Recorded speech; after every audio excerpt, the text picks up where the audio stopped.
Blanco pa rin ang mga autoridad sa motibo sa pamamaril ng isang grade 8 student sa isang universidad sa Zamboanga City.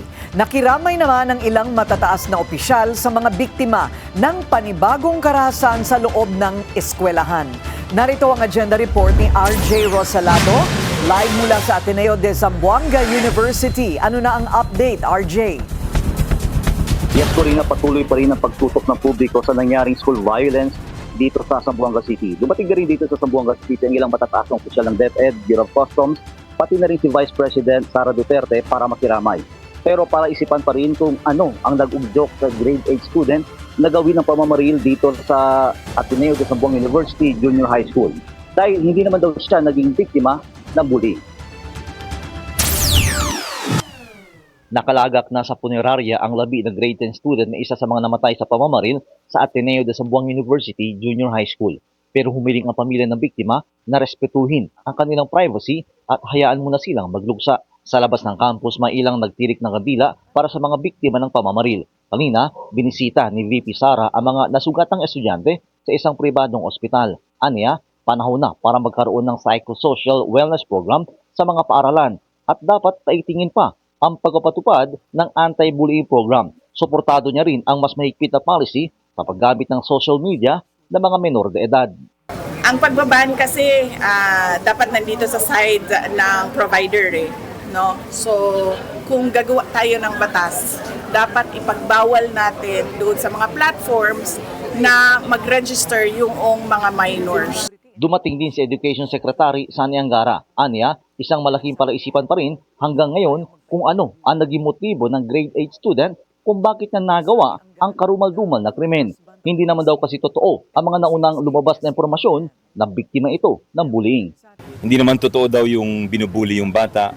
Hindi rin totoo na siya'y depressed dahil may family network siya, marami siyang pinsan. So yun ang sinabi ko kanina na misteryoso pa sa atin kung bakit, ano yung nag-trigger dito. Maaring, di ba, sabi nga nung isang opisyalis dito, wag natin i-rule out yung may groomer siya online.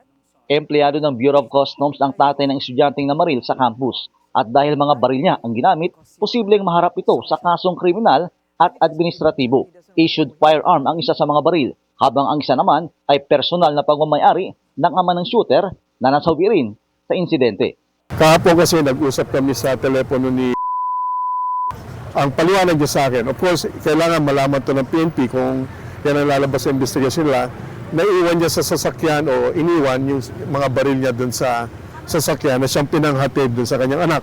At yun ang nagamit niya dito sa nangyaring pamamaril. Siniguro naman ng DSWD na handa sila magbigay ng psychosocial intervention sa mga apektadong pamilya.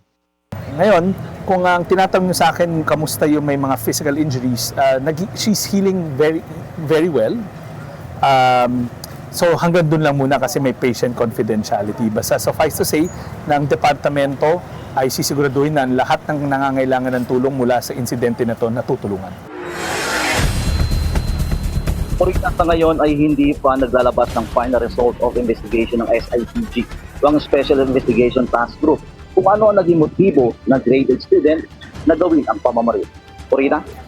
Maraming salamat, RJ Rosalado, nag-uulat live mula sa Ateneo de Zamboanga University.